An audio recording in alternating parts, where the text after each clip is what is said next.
Welcome, commanders, to the loose... Now recording. Wait, why did it say now recording twice? I was already talking, and it said now recording to me. Was it not recording? The first now recording. I only heard the second. Are we recording now? It seems like it's recording now. But it seems like it's recording now. It's populating the... Okay. Whew. Well, just so everyone knows, we started 1 minute after on time, so status norm. Recording napping. Well, now it's 2 minutes after. Okay, hold on. I gotta regain my composure here. Welcome, everyone, to the 270th episode of the Loose Screws podcast. It is the 30th of January, 2025. 33:11.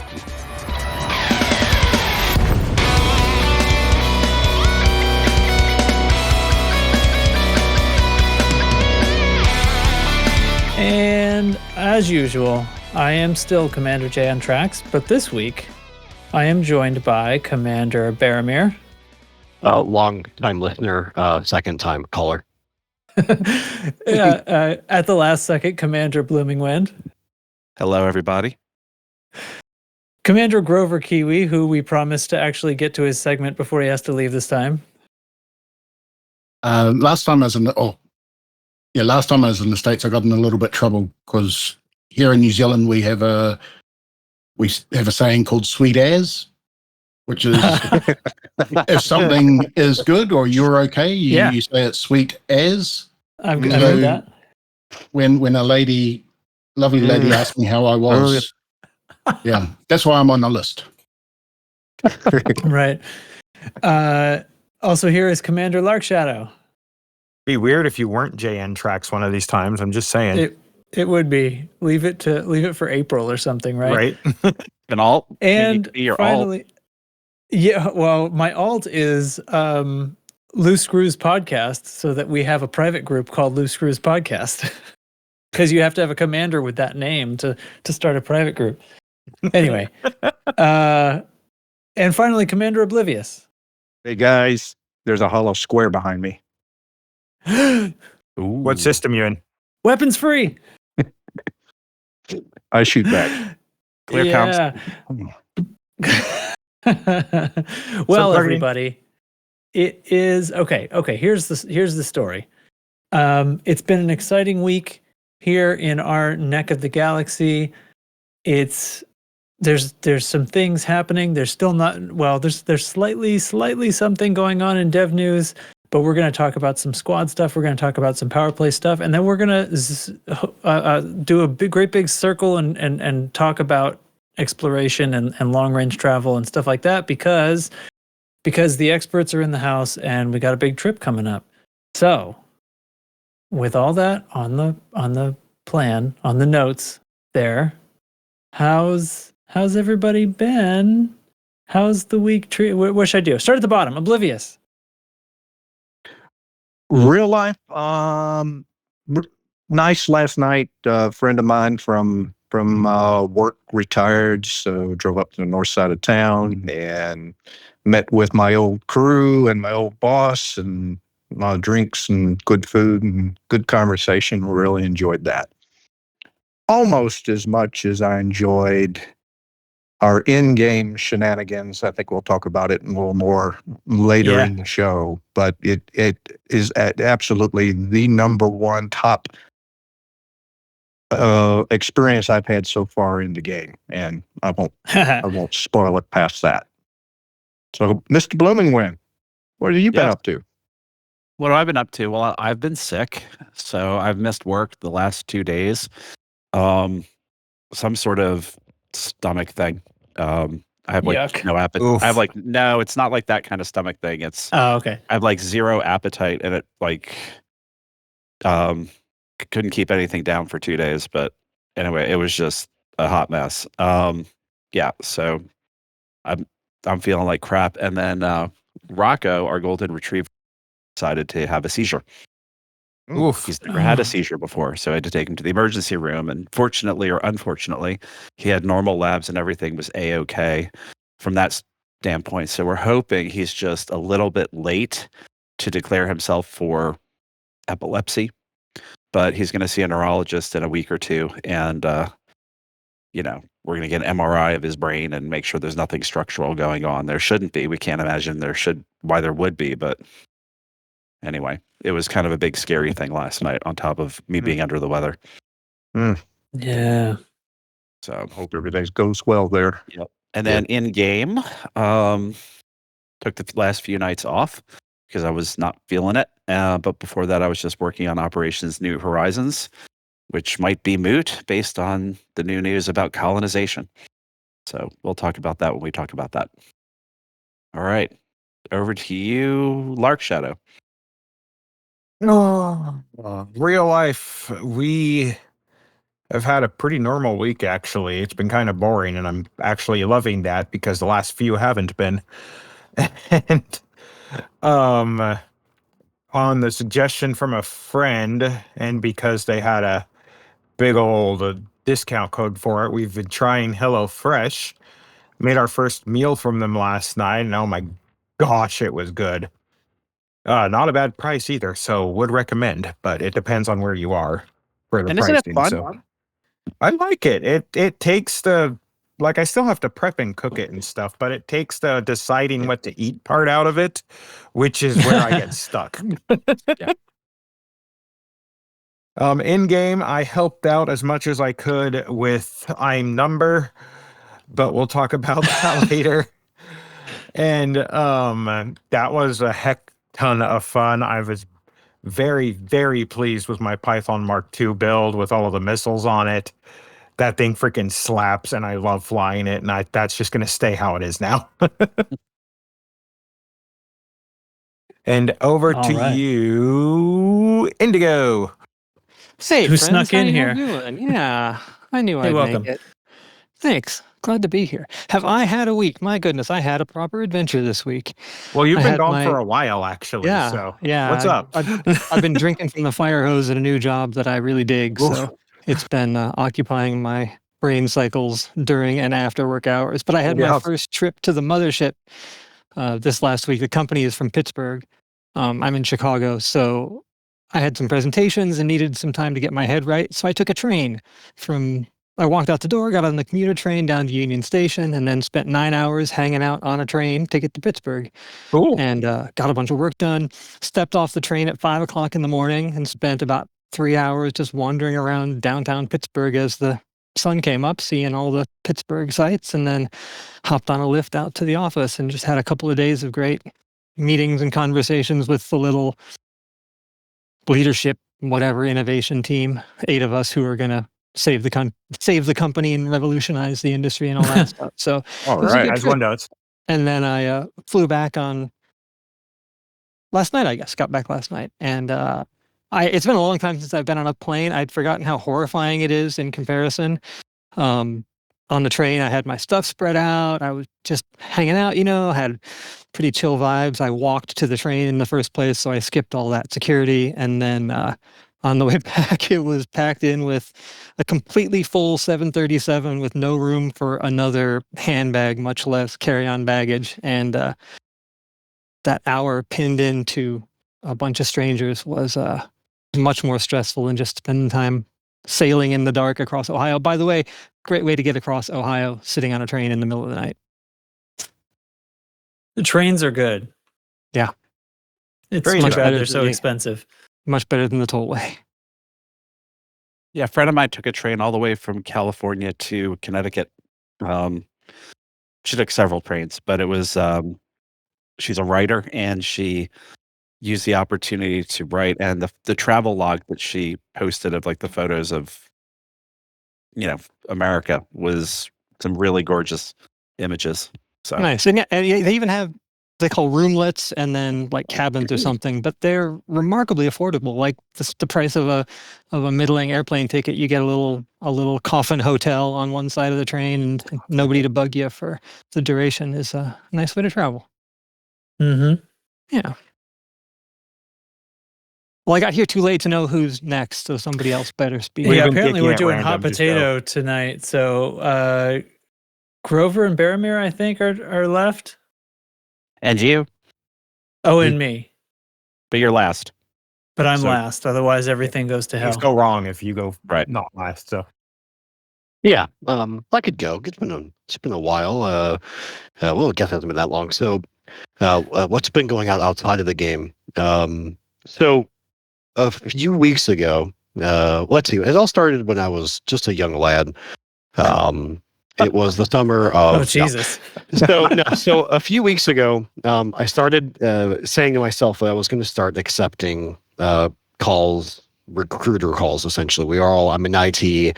We all get calls all the time from recruiters, and I've worked this job that I've had now for 5 years. I'm a manager. I really like the job. It's wonderful, but I think it was time to go. So fast forward, bunch of interviews, meetings. It's crazy how quickly this all starts happening when you open yourself up to it.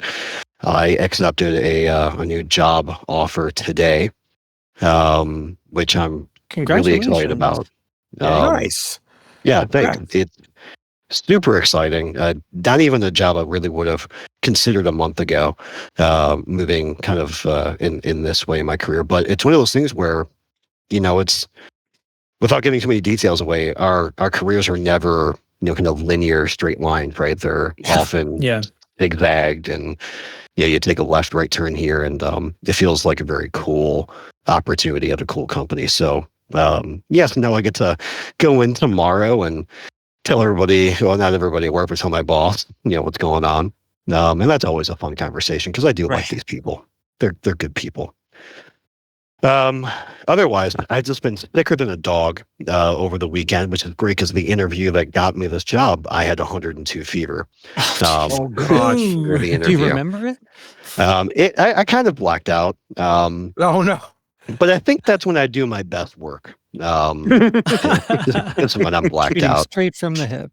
Absolutely. In game, we'll get to it really soon. But as I came back to the living, man, things really ramped up in PowerPlay, and excited to get into it a little bit later. Yeah, Grover, what's going on in your world? Ooh, what is going on? Not a Did lot. that thing air yet? Not yet, right? No, it's hopefully today. My niece messaged me and said it should have been Thursday, Friday. So it's Friday here. Wasn't on yesterday, so fingers crossed. Nice. But there just seems to be politicians that keep on doing stupid things that get covered instead. It may But take a yeah, while. I've had a couple of days off work. Just trying to get some things done. And interesting, had a professor at a local university message me, and she'd heard about me from a friend and wanted to ask if I wanted to do her master's course. And I said, no, I've already got a master's. I don't see the need of a second one. And so she said, okay, well, let's look at PhD. So I'm in the process of enrolling for my PhD. Dang, dude. Yeah. That's awesome. awesome. Yeah. Another doctor. Dr. Grover. Very cool. Yeah. Dr. Which Future. is great and scary, and also going to mean I won't have as much time for flying, but that's probably a good thing. I'd probably spend too much time in the cockpit and not enough time actually doing some productive stuff. But yeah, in game, still heading out to the eastern edge of the galaxy, and just about to hit the last, where is it? Tenebrae, which is the last region, or the most eastern region in the game. So that's way out there. Dang. yeah. So I see there's a DSS carrier out here. I'm just going to leave my carrier behind me now and just head out by myself. But I might go and visit that DSSA carrier and, yeah, make my way to Magellan Star.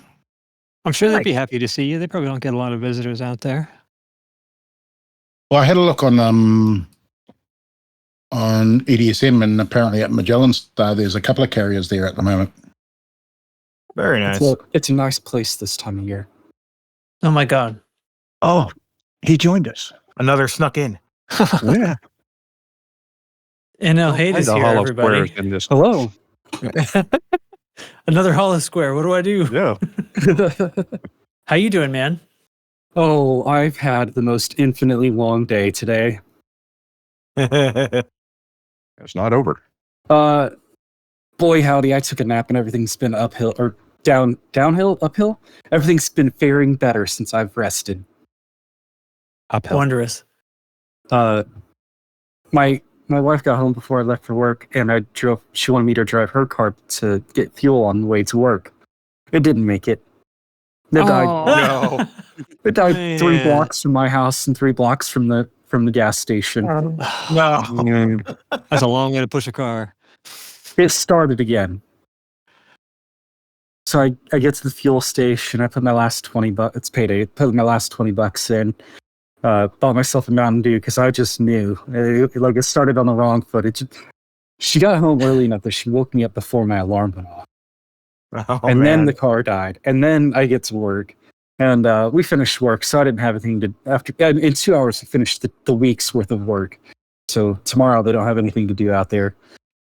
And I had to take the cardboard out, as you do. You're done with your work, clean up after yourself. Throwing the cardboard into the recycling bin outside.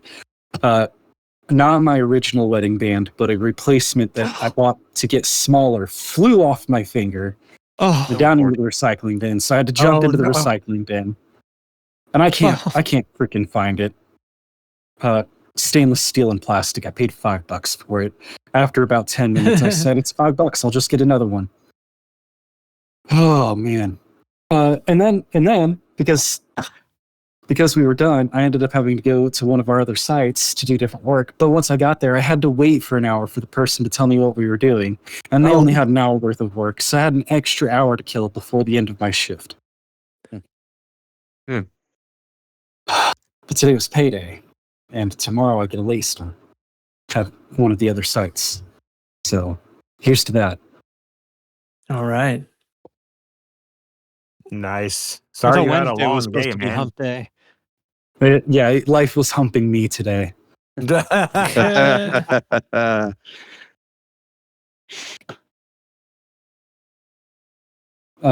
now back to your regularly scheduled programming.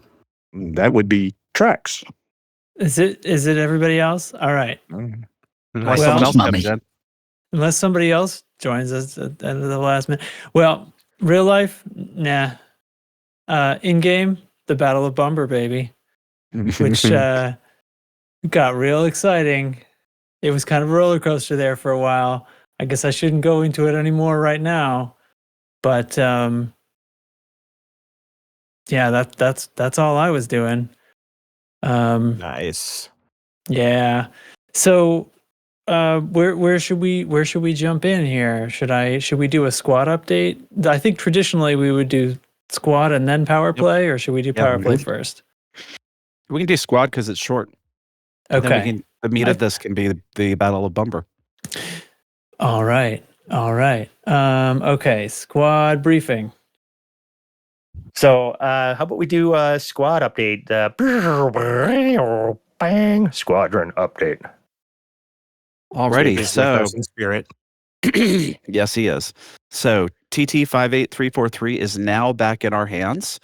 Maikoro and NLTT 1139 are next. Overheating remains a problem, and we're in a perpetual expansion. I guess it's just going to be our new normal. And Operation New Horizons. Semakhmets is finally over 75%.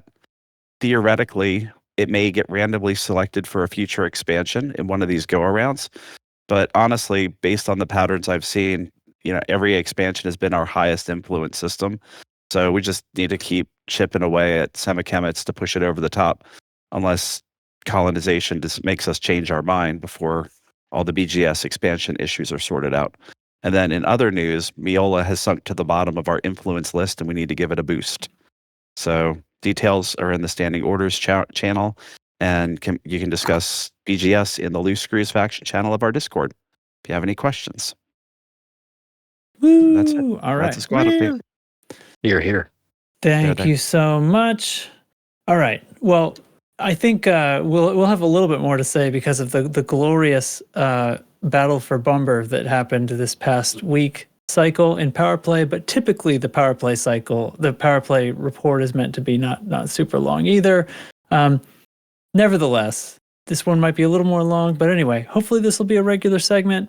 Not a big deal. Just a regular segment. But I made a little intro for it. So I'll go ahead and made a little intro sound for it. Just a little thing, not a big deal. Just a little intro sound for this report that won't be too particularly long. All right, here we go. This is the short PP report.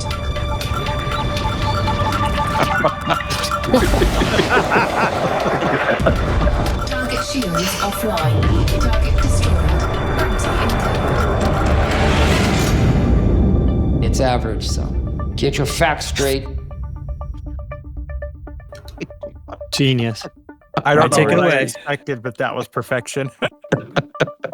We should end Okay. there. Let's give props Keep where props are listeners. due. That was beautiful. Average. It'll be an average size PP report. So I have a couple of ideas for how we might do these in the future. What is a fact is that there are contested systems each week that do get plenty of activity that we do not have our eyes on. And while I would like to keep this centric to Screw Space, I would like to call out some of these contests that are happening throughout the galaxy and add some context. Might as well. And this is also going to be Boromir attempts to pronounce the names of systems from around the galaxy that I haven't had the time to practice. So first up is the blue-haired princess herself against the not blue-haired, Empress. I'm not quite sure what she does. This is Aisling Duval versus Orisa Lavinia Duval. This was a knockout, drag-out fight in Carini, where they both put up right around 400,000 control points right on their border, which led to Aisling Duval taking the system. It was a big one right on the border. Kind of interesting to see the imps going at it. That family infighting we like to see so much. But that's not it for Orisa Lavinia Duval. She was also in a large context with Felicia Winters, the federal person. I don't know any of these characters, so I got to start She's the learning them, I guess. president. She's the president Felicia now. Winters. She has been previously the shadow president. Yeah. I really got to start watching the news. It's just so tough. Wow. Now this contest was not drag out. Orisa really took this one at 120,000 control points to 420,000 control points with Miss Winters. But yeah, that was a pretty big one. So these folks can put up numbers when they actually give it a try. And then we have the lowest ranked PowerPlay power, Zemina Torval, who I think historically has been the only one losing ground, if I'm not mistaken.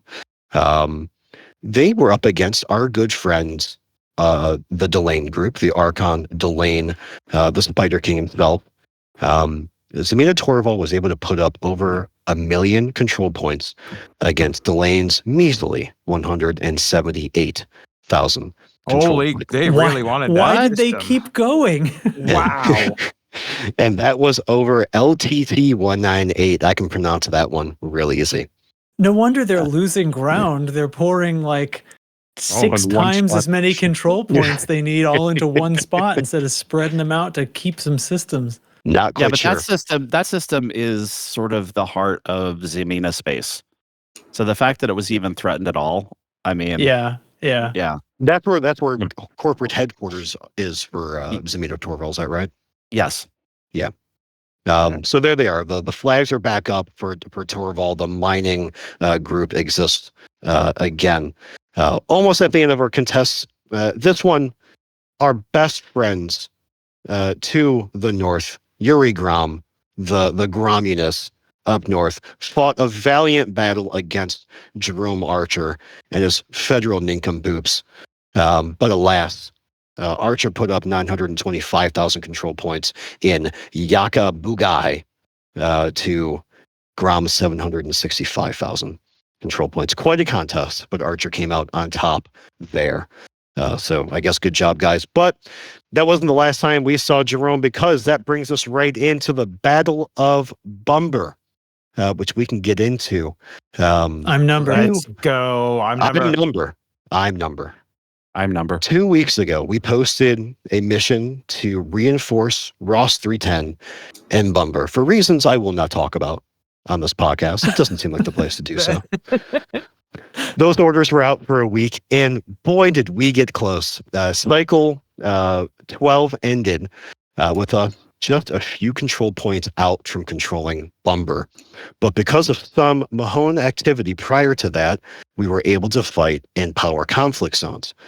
Well, Cycle 13 rolled along, and Archer saw those power conflict zones and said, oh, look at that, a place to play.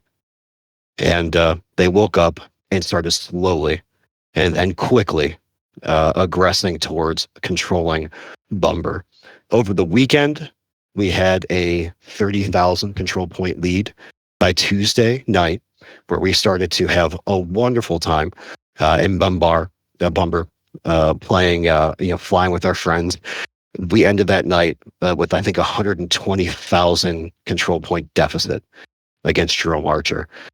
I thought we'd lost it right there. I was like, this is it. We're finally encountering a loss. It kind of felt nice to finally be challenged and possibly lose something. Because, for us, let's go take it back, right? That's the content. Right. It's a give and take. No one expects us to win every time. In fact, at some point, we're going to make someone real angry, and maybe it's Archer. It could Probably be, Archer. It's probably going to be Archer. And we're just going to get swept. Well, that did not happen. So the horns blew, the fires were lit. The support came from our corporate pals, and we started getting trade on Wednesday.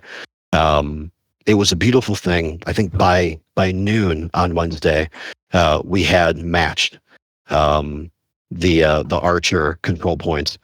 By that afternoon, that night, we were far in the lead. I think we ended that night a couple 100,000 control points up. We led Wednesday, loose screws. We led the Vanguard, and an amazing battle in Bumbur, which led to one of the greatest PvP events I think that any of us have. Well, I've only been playing for 30 days, but I think we all really enjoyed it. One of our younger commanders, younger within the realm of the game. Well, just to set the scene, though, we're out there. We're pouring on damage in these conflict zones. There is at least 7 people out there flying, and one of our freshly blossomed newbies has come to join and is super cruising across the system to meet us. And we're all in Discord. Let's call his name out because it was awesome. Oh, if anyone can pronounce it. It's Baramir's friend. Quasi. It is. It's Quasi. Okay, it is Quasi.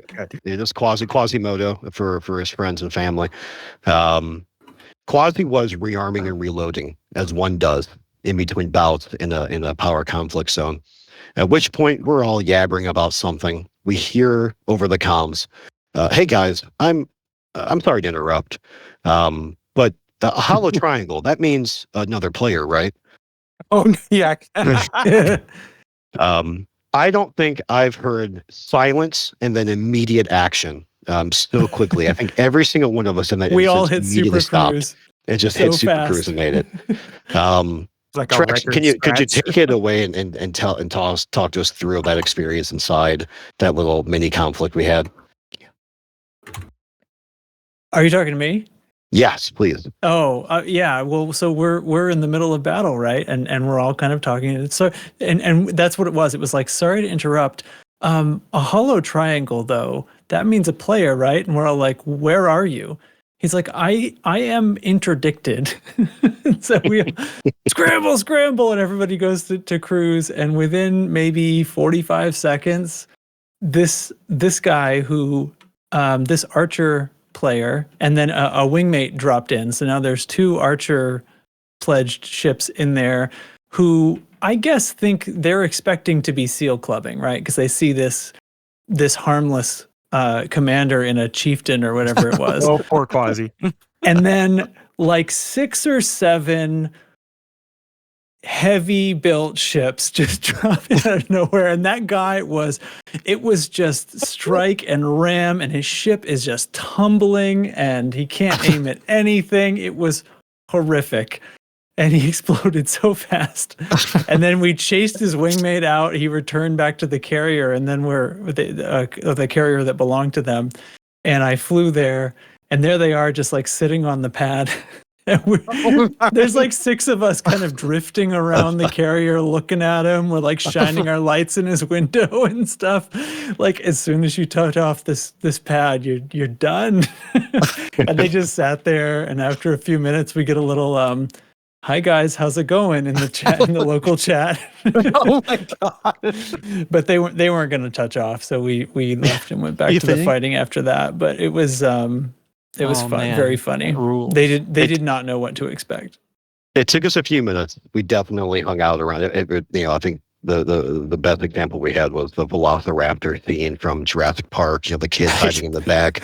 We're just stalking these poor guys. But needless to say, an amazing experience. I think we gave Quasi a reason to continue playing this game for a very long time. Nice. And at the end of the day, Bumbur is ours in this cycle. We won that by, it was 956,000 control points to 617,000 control points from Archer.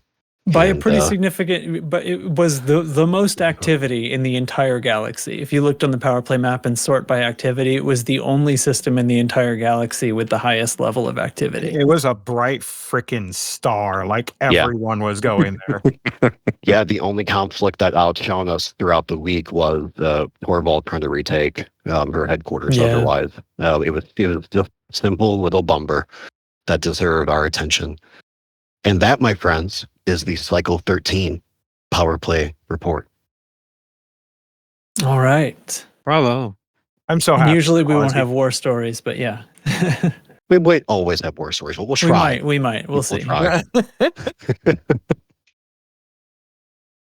All right. Excellent. Okay.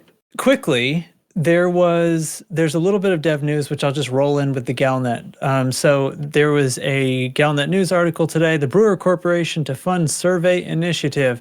And what are they doing? It's something to do with colonization, because the ship, which is called the Trailblazer Echo, has been deployed by Brewer Corporation in HIP 90578.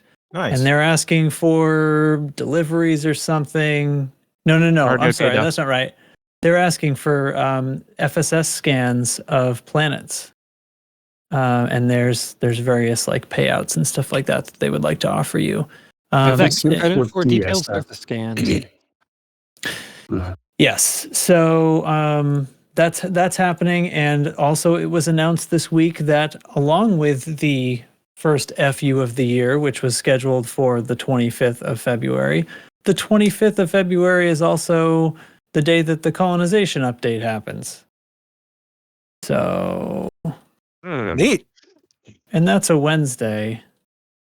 They don't usually do, and I'm just going colonization to check was on the 26th. Yeah. Oh yeah, I just went and checked the graphic. Okay, 26. So the colonization update will be the following day after the FU on Thursday. Anyway, it'll be called the Trailblazers update. And apparently that means that we're not going to get any fixes for any of this nonsense that continues to be broken, like the fact that a bunch of PowerPlay tasks are still impossible because they keep spawning in systems in which they're not possible, and all kinds of other stuff that is still wrong and broken, and we haven't got any communication. And support tickets at Front, without going into a long story, support tickets at Frontier are going totally unanswered. Nobody's at work over there as far as we can tell. And if they are at work, they're doing a really good job of communicating so little that it seems like they're not at work. So I think it's fair to talk about it like that. You don't have to worry about the weekly tasks, because remember, Scikit said they're optional. Yeah. Yep. Turns out they're not mandatory now. It is declared. So, well, that which is good because I've missed several of them over the many weeks. Yeah, same. Let's take a real quick survey since we got a lot of folks here. Braben tunnels. To me, it feels like it's improved. I'm not seeing nearly the amount that I have in the past. I've About noticed everybody an else improvement as well. Yeah, I haven't seen one in a couple of days, and I did a lot of limpets this afternoon, and none of those were breaking either. So it's that's possible that interesting. some kind of server-side improvements have happened. So I think That's there's my- somebody that's working at a server firm plugging and unplugging a cable just for nothing but North America.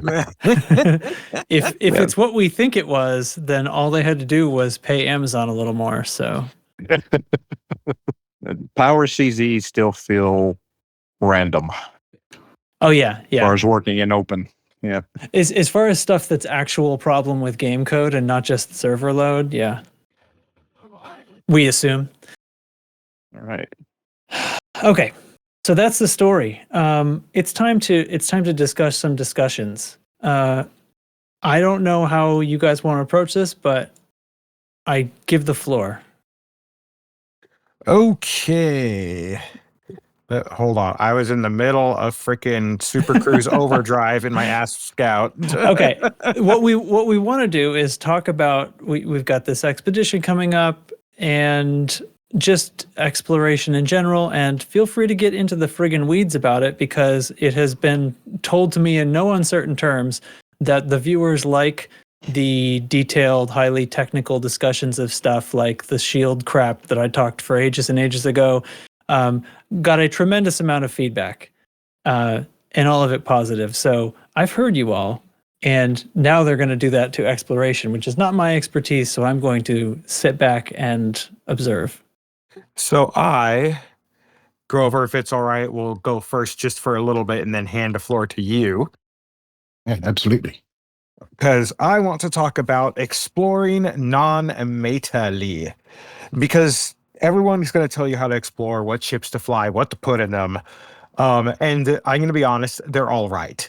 Every single thing that those people say, it's correct. But this is how I explore because this is how I have fun. And this is talking to the other people out there who are neurodivergent nutbags like I am and just have fun doing all sorts of random crap.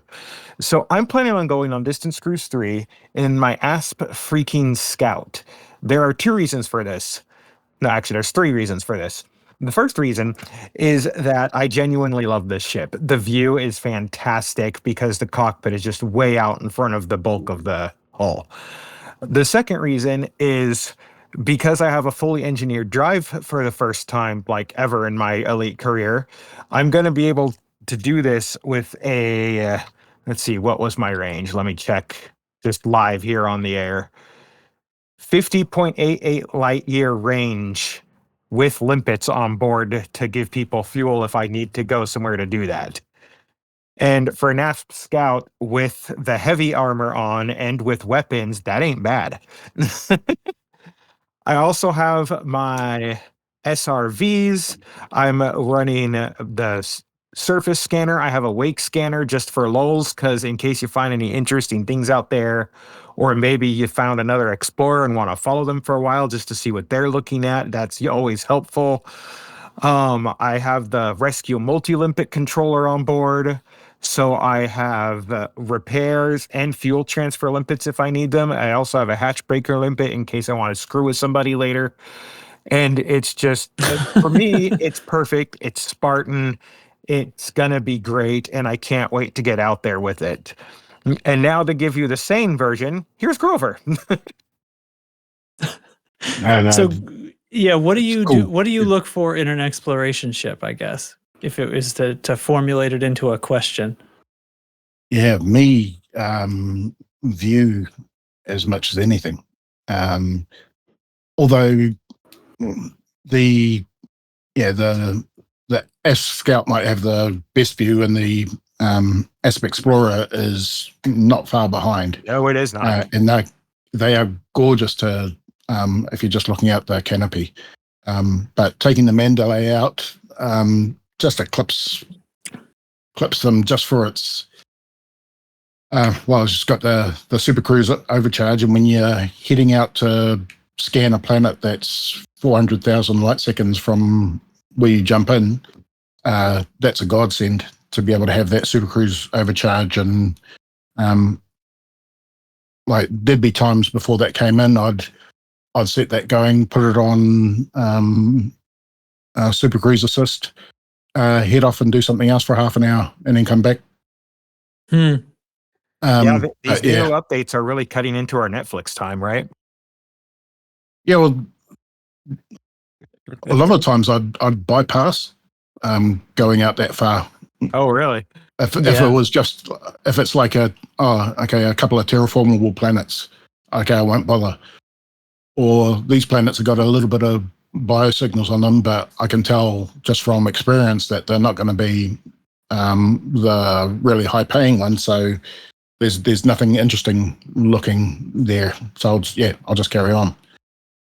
Nice. So yeah, it's a game changer having the Super Cruise overcharge and on a ship that's designed to have it natively. So yeah, Mandalay, and then just flying around, like canyon running, and that the Mandalay is so responsive and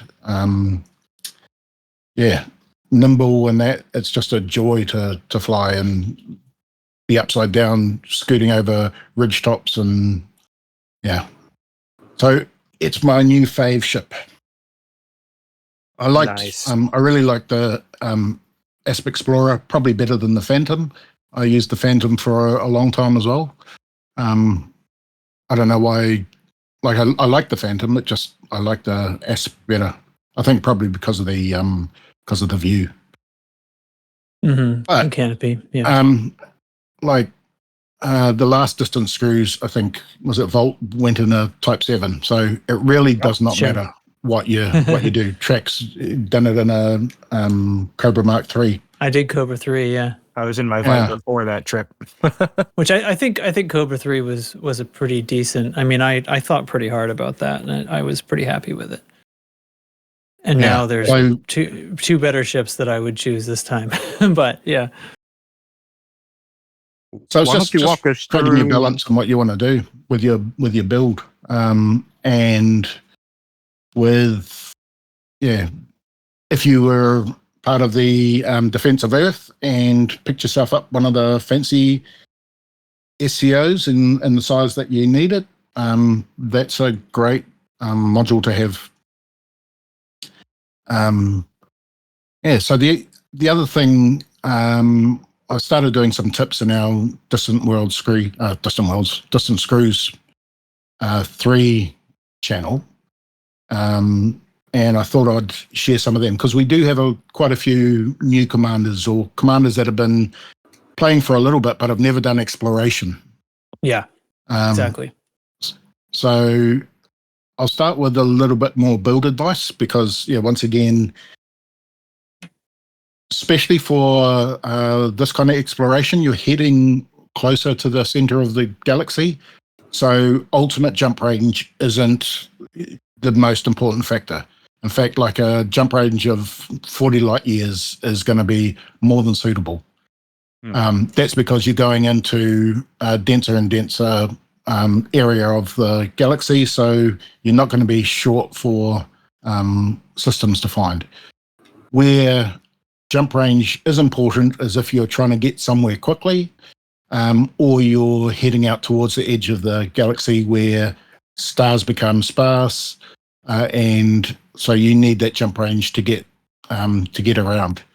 But otherwise you're just jumping over systems that might contain something interesting. But in saying that, when you are jumping, often the common routes when you're going from point to point are the most traveled.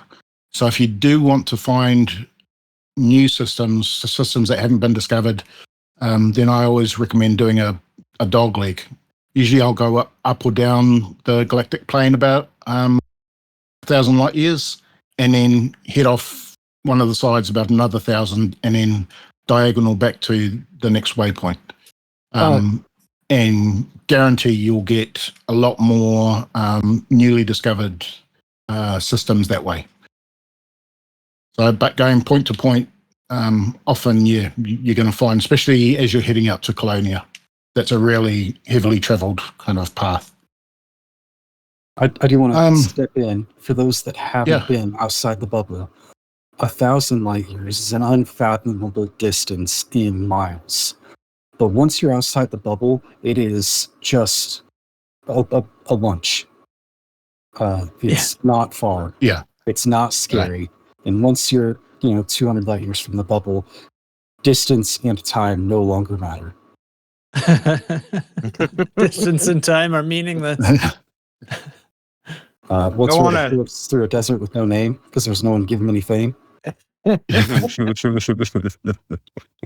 to segue wonderfully off that, thank you, Hate, to talk for a moment about space madness. Oh, golly. Because if you're exploring for the first time, there will come a time while you're out there away from people for a good long while. There's no human civilization close, where you're going to log in and be like, I swear if I have to do one more jump, I'm going to jump right into that sun, and that's going to be that. And you don't think it'll happen. It will happen. And here's some fun ways that I found, at least just suggestions that work for me on how to get around that. Something that I've done since the second distance cruise, and basically every time I even go on a short exploration jaunt, I'll do this as well. When I plan to stop for the night, like when I'm going to log out, I try and stop in a system where I have a landable planet, because that way I can go there, even if there's no exobio or anything interesting there, you can land and at least mentally make camp. Like, okay, this is where I'm staying. This is campground A or whatever. Just a little bit of role play to keep yourself in it, keep yourself engaged. And that's especially true when you're going like me, like all the way out to Dryman's Point this time, which is going to be across the Hawking Gap, which there's going to be some very long jumps with some very dark skies at some point. And I know that's going to set in. And that's just something I do that helps me. I don't know about any of you guys. Yeah, no, I'm role playing when I'm exploring, and it is funny. If I stop for the night and I land on a planet and sort of say that's it, I'm gonna that doesn't feel as nervous as logging out in the middle of space. Like there's something about it really doesn't. Okay, it's weird. I'm leaving my ship just floating, and maybe I watch too many mini Expanse and Star Treks where lone ships out somewhere suddenly get a big shadow above them and it's a pirate. Right, wouldn't that be awesome though? Yeah.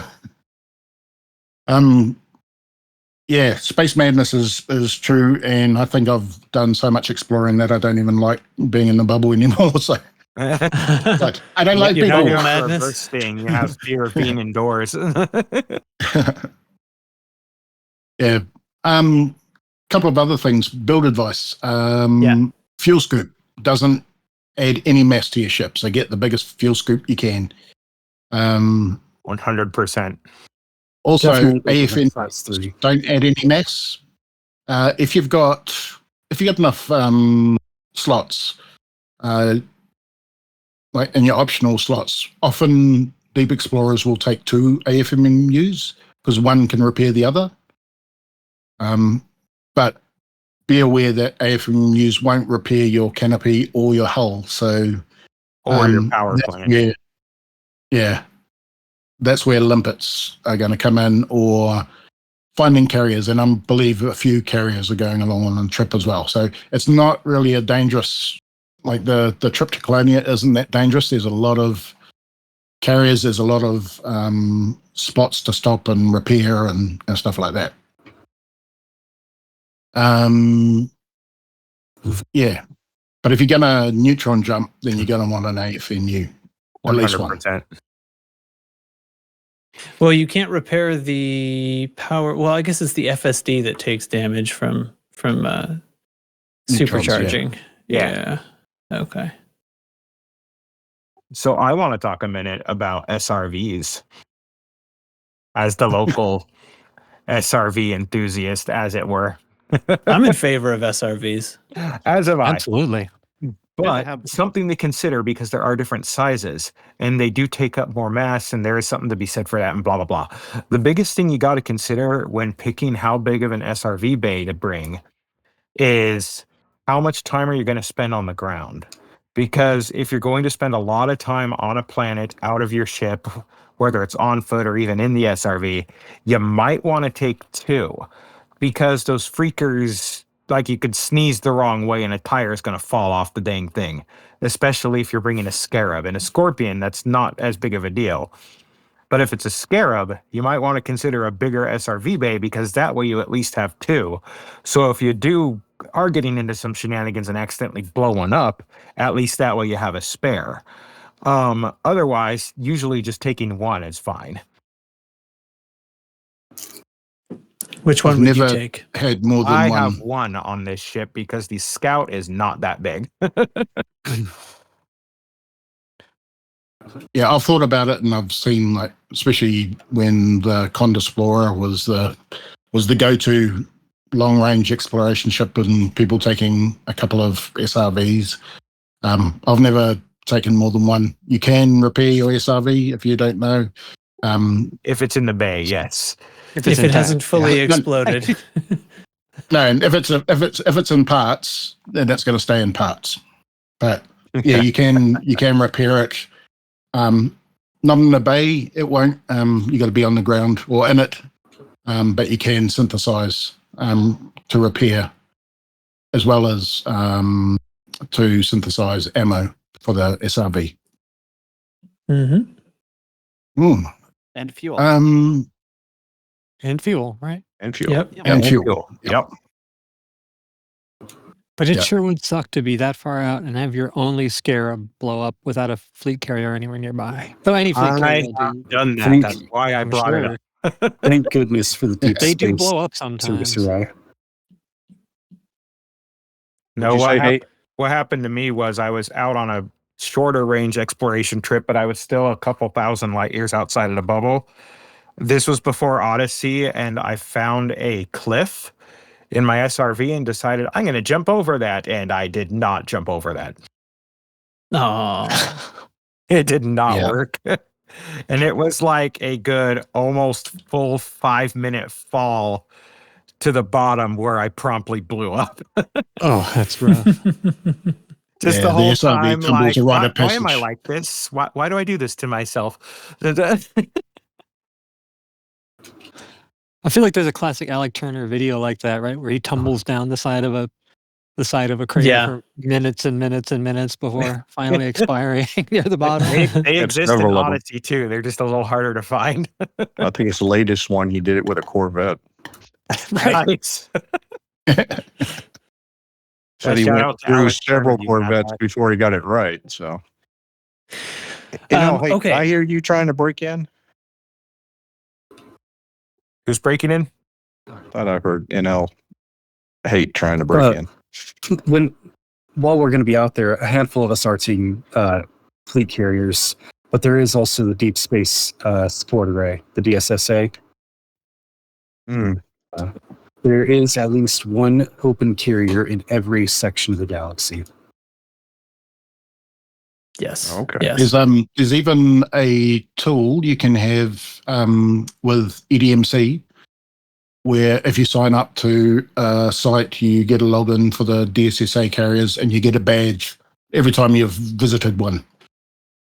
Oh, so you get catch them all. You can get a digital badge. Yeah. I was going to ask you about tools. What tools should people be familiarizing themselves with? Yeah, there's a few, and there's a few that have come up lately that people that I've had a look at. Both plugins for EDMC and also standalone tools that are designed for exploration or exobiology. Mm-hmm. Myself, I seem to keep coming back to two tools. So, yep. Okay, I was just going to say, starting just EDMC is, we're casually mentioning it because like everybody uses it, but some people might not know.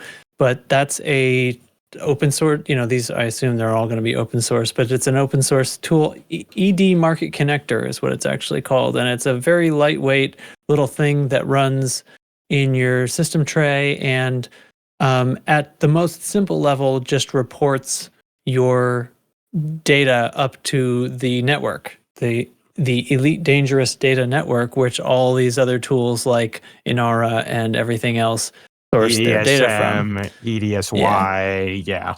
All this stuff has basically an API that Frontier set up that they're all using. And this thing just sort of trickles your info up there. And then you can install other plugins for it that might do other things like interface with shipbuilding tools or whatever. So from that standpoint, take it away. Yeah, I used to use EDMC all the time. And the Canon plugin was really, really cool. It would tell you, okay, there's an interesting thing here, and I've used that to shoot off on a tangent and go and visit somewhere, and then I use that one all the time. Yeah, some of the ones where I've tried for exploration or exobiology, I got annoyed with the plugins because they would then cover half the screen because I'd have right. EDMC sitting on top of my my Elite. Because it can be transparent, yeah. Yeah. And the other thing, because I was for a while jumping into my alt and back, and then that became a process because EDMC would pick up from your logs the last commander that was logged in. And so if I changed commander, I'd have to log into Elite, start it up before I started EDMC with the commander I wanted it to interact with. Exit out of the game and then start EDMC and start Elite again. So I just I've ended up stopped using it unless I'm in the bubble. So in the bubble I'll use it because it's because the plugins I've got are more useful for some of the BGS and stuff. So the two tools I do use are ED Discovery. That's been around since, as far as I know, and it's carried on its development and keeps getting updated. But you can have a number of tabs. It's got a whole bunch of tools in there. Some people have reported that, well, they used to report that it was quite heavy on the system, but systems have got a lot more powerful nowadays, so I don't think that's usually an issue. But I just have a tab called Estimated Values open. And so when I go into a system, I honk it, and then I do the FSS scan. And from the FSS scan, it'll tell me each of the bodies and how much they're worth for me to scan. It'll also tell me if they've already been discovered, if someone's already mapped them, and things like that. The other thing with ED Discovery is that will also send your data back to the ED database, to Inara and to EDSM. So you can set up your accounts to send that stuff back to those. So your personal accounts get in both Inara and EDSM, the Elite Dangerous Star Map, updated as well with your current progress. Generally those tools recommend, or they want you to, like, if you're running more than one of these, please only have one of them switched on to report to the data network. Otherwise you get like double reports and you'll get these, like, they'll have to try to parse that out. Wouldn't be good. So yeah. Does it let you know about first football as well? So if basically I think it's like some of the data isn't always accurate, like very, very rarely. But that's like a commander hasn't used or reported back to stuff. But generally it's totally accurate. So if you can see that it's hasn't already been mapped, then it's pretty much a guarantee that you're going to get the first footfall. Nice. The other thing too is that it will allow for multiple commanders. So if you've got an alt that you're running, you can have all your commanders, and they'll each of their data comes up at the right time without any faffing around.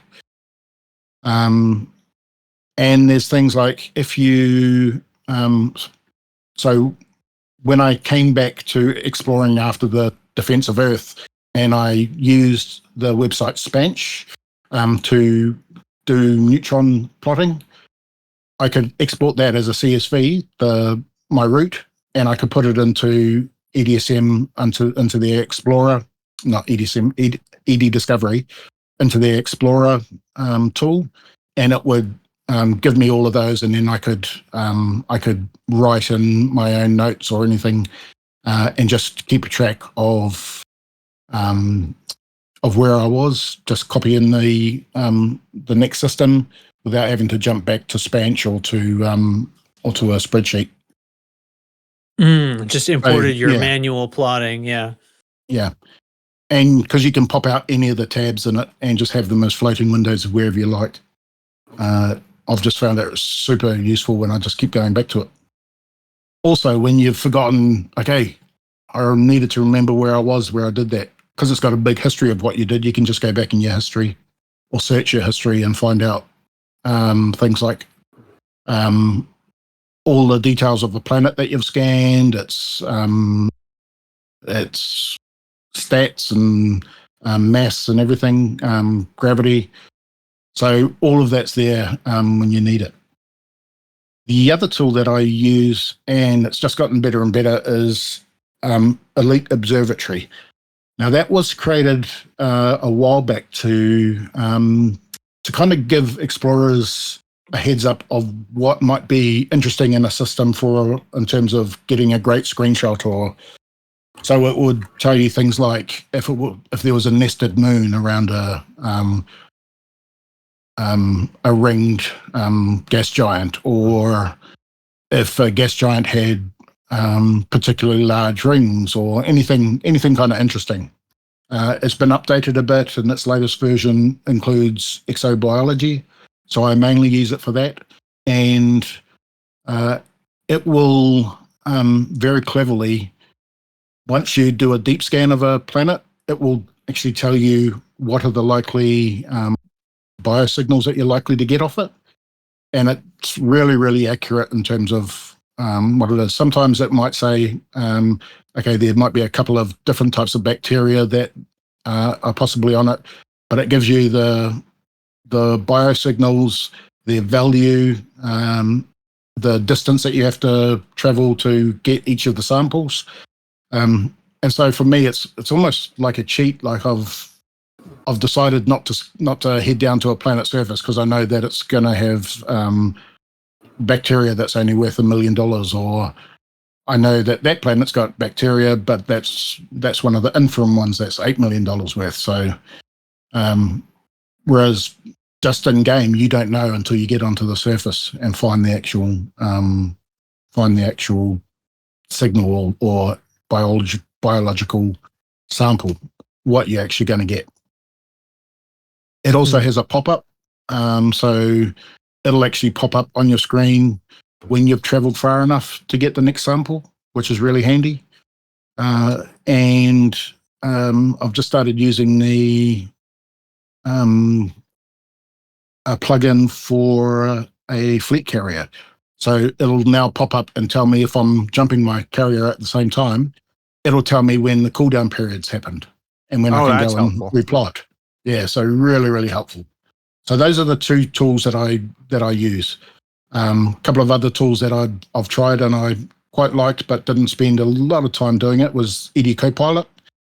I really like the kind of smutty assistant. Yeah, this is the one that does the extra voice stuff, right? Like it's sort of AI voice. Yeah.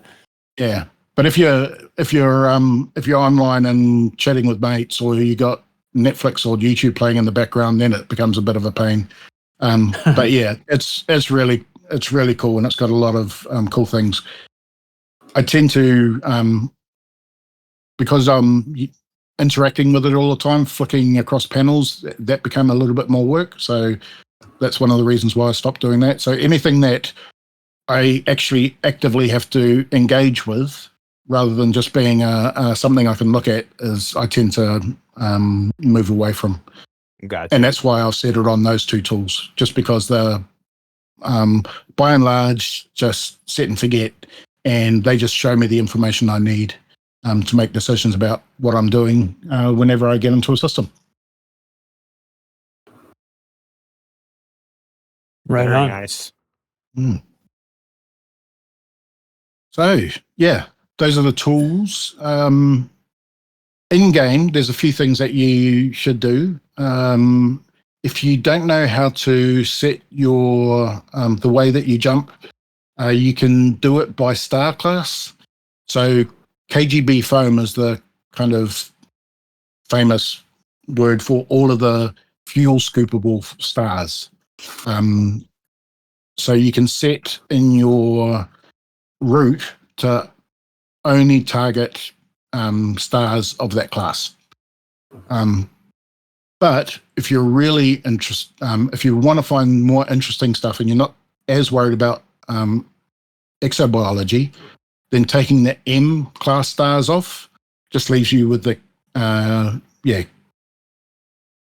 B, F, G, K stars, and the F, the G, and the K stars are the ones that are more likely to net you Earth-like worlds, water worlds, and terraformable worlds. So if those are what you're after, those three stars are more likely to have them than any other. So I usually toggle those ones. I may or may not use the M class stars. It doesn't mean that you won't get to them, but if the route plotter can find you one of the preferred stars, it'll plot you there. But I also turn on protostars, carbon stars, wolf riot stars, white dwarfs, and non-sequence stars, just in case I get to come across something interesting there. And then you can apply that filter to your route. So when you set your route, it's going to prioritize those types of stars. There are times, though, that you'll get a lot of like T-type stars where you can't scoop, and there are some spaces, I think, going to Colonia too, where there's a lot of them in a row, and it gets a little bit nerve-wracking when you're when you're going through a space where there's just lots of Tori stars, and you can't get any bloody can't fuel scoop any. That's where the likes of the Asp Explorer, the Phantom, and the Mandalay that have got really, really big fuel tanks is quite handy. And regarding fuel, if you are about to run out or you're stuck in a system and there isn't any of us in the screws available to come give you fuel out there, don't hesitate to call the fuel rats. That's literally what they do, and they're very good at it. And they live for it. It's fantastic. And there's no such thing as being too far away. Yep. They rescued a guy that had flown, how far was it past the galactic plane? I don't remember how far. All the way, I think. Yeah, like basically as far as the game would let him, until the engine was like, no, you're done. And they managed to rescue him. It's also a good time to remember you can synthesize FSD injection. That you can. At 3 different levels. Which is something I never knew when I went on the very first loose screws expedition. Distant screws 1. No. And I just joined the squadron, and one of the waypoints coming back from where we were was like right down low, and I managed to get there via a neutron star, and then I was like, shit, can't get back. I don't have enough, and I had no idea about synthesizing FSD injection, and so luckily someone was online from the squad. I can't remember who told me, but told me how to do it, and it sounds like a Doug's. It sounds like a Doug's move. That was I think it was, yeah.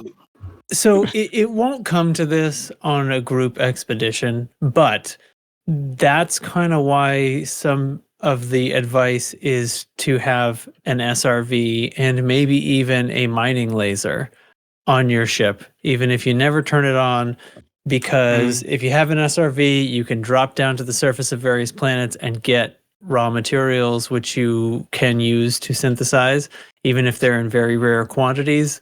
Yep. Then if your SRV blows up, you may be able to get them out of rings or asteroids or something with a mining laser. And you might be down to one mining laser, no limpets to you're not prospecting or anything. You're not going to bring mining equipment out there. You're just lasering some things and then seeing what pops out and scooping it if it's what you need. And I mean, you could theoretically get yourself out of a bind there if you ran out of fuel, but you synthesize. In fact, does it work that way? Now that I'm thinking about it, I'm not sure. It can work that way, yes. Because if I have like 10% of my tank, but if I put premium in it, that means I can get like 3 times farther on 10% of my tank or something. Right. Exactly. Yeah. And the thing about mining is you're also going to get things like iron and actual like sellable commodities too. What you got to do is you got to go into your number 1 panel, navigation panel, and you go over to your contacts. And you basically put ignore on everything but the materials. That way you can just laser it forever and your limpet will only go pick up materials, assuming you have a limpet, that is. Limpets can be synthesized too. That they can. They're expensive, but they can. They're a little bit expensive. I was going to say, if you're exploring, they were expensive. You're carrying tons of limpets. It seems like. Yeah, I admire the fact that your non-meta build is predicated on the idea that you might magically run into another human being out there, which is awesome, but it's odd that you're going to need those. I know it's not going to happen, but I hope for it. 4 limpets costs 10 iron and 10 nickel. Yes. And that'll make 4 limpets. There's no need to be carrying limpets out. And how much engineering would you do to drop 4 tons at that point? And iron and nickel are like the 2 of the most common materials that you could totally get off of any planet with an SRV or off of any metallic ring. Yeah. What I always do if I find myself in need of the materials for those who don't know, the materials that we use for FSD boosting, we call Jumponium just as a group. And what I usually end up doing is I'll use my FSS scanner to scan landable worlds, find one that whatever the percentage is up in the upper right, it'll tell you, hey, as this material, and it scrolls through them. And if you see the one you want, what I do is I land, I get out in my SRV, and I just start driving in a straight line. And every single rock that I can shoot that'll give out mats, I stop and I shoot it, and eventually I have enough materials to get that Jumponium. It usually only takes like 10, 15 minutes of driving before I'll have enough to be able to do the boost, and then I can recall my ship and off I go. So an interesting thing, first of all, premium injections is 100 plus 100% jump distance, but you can do with just 1 carbon, vanadium, and germanium, you can get plus 25% difference, which might distance, which might make the difference. But exactly. Polonium, yttrium, niobium, arsenic, germanium, carbon, you need all these things. Okay, so I have used ED Discovery ages ago, the last time we did one of these things. And I happen to know that one of the things that estimated, the screen that you were talking about, Grover, that shows you like the estimated value and what's in the system and which planets have been mapped kind of conveniently all on one screen, it can show a flag for planets that have everything you need for Jumponium on them, which basically most planets have most of them, and then it's coming down to the yttrium and polonium that are more rare. Yep. But it'll find high metal planets that have this stuff. And it'll put a little blue icon next to them, or at least that's what I remember it being. And it's like, oh, drop down onto this planet, scoop up some Jumponium for a second. And as far as driving in a straight line is concerned, the SRV, that staticky bit of display above your radar on the SRV, it kind of makes a sound. That's what's telling you where there are nearby rocks and stuff. Takes some learning to know how to read it, but it's almost like a sonar type of thing where like a visual metal detector kind of. Yeah, and you can listen to it too, and potentially go into your sound effects settings and turn down the SRV engine sound because it can get in the way of hearing it. But I found it easier. Once I learned what to listen for, I found it easier to search for materials with an SRV Is it by sound than by sight. Yeah, It's like it makes like staticky and sometimes like a clicking and the buzzing gets high pitched when it's sort of sweeping across almost like a spinning radar signal. Mm-hmm. Also, the visual will change depending on the type of mat or type of the rock grade that might contain those mats. Yeah. Something else the higher to grade note, ones appear higher on the screen. if you are looking for Jumponium and you're running the ED Market Connector or EDMC, and you have the Canon plugin, if that's a system that has been reported back to them or someone has been through it before, will tell you what planets have what materials and where you can find them, so you can just fly to that planet and start looking. Yeah. Well, that's Also, the same. I mean, the Discovery seems like a better option for that, though, because it's literally just ping, there it is. Either or, right. Yeah. as you scan it, Yeah. I've never used ED Discovery also has a synthesis tab you can open up, and it'll tell you how much you can actually synthesize of different things. So it'll tell you, like at the moment, it says I can do 118 basic and 55 standard or premium. Inara has that detail. If you've got an Inara account and it's synced to you as well, you can go into the data and synthesis option in Inara and then choose the FSD injection, and it'll tell you for your commander how many times you can synthesize those that Jumponium. Or you can jump in general chat and be like, help.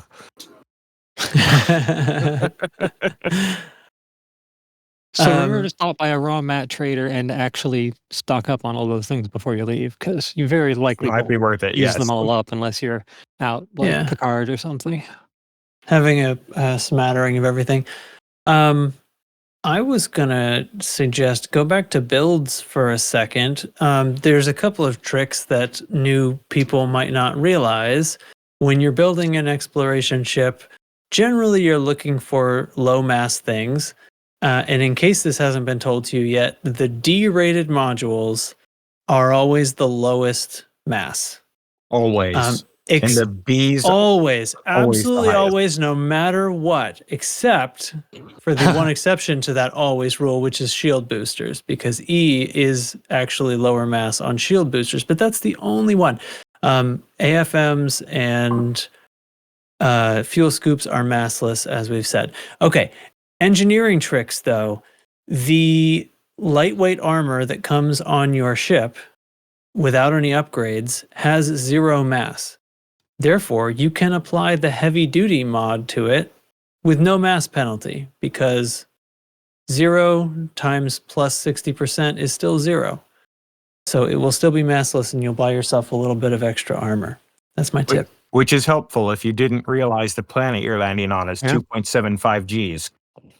The shield boosters are like that too. The lightweight ones are so light that adding the weight to engineer them up doesn't really slow you down. Yeah, it's almost meaningless. I mean, we talked a lot about shields and getting the resistances right.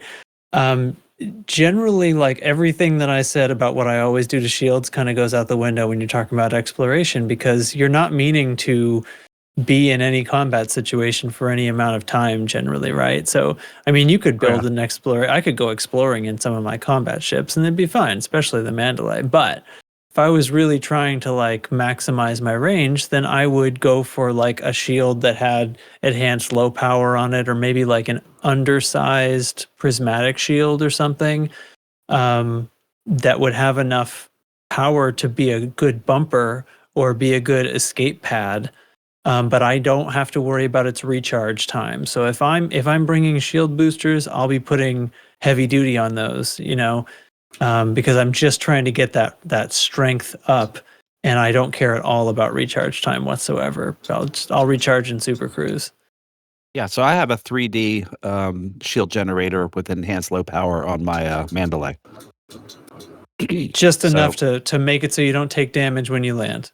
Exactly. Yeah, so you can hit one thing pretty hard and recover. Kind of hard. You don't really push it too hard. Well, I think a lot of that stuff for me always, there's a bit of an element of gilding the lily involved. Like if you enjoy building and you really want to trick it out, then by all means you can totally go in on an exploring build. But it seems to me a lot of the time when you're exploring, you're not jumping anywhere near max length every time, right? You're not trying to cover straight distance for speed. You're like, once I'm out there, I put it on scenic mode.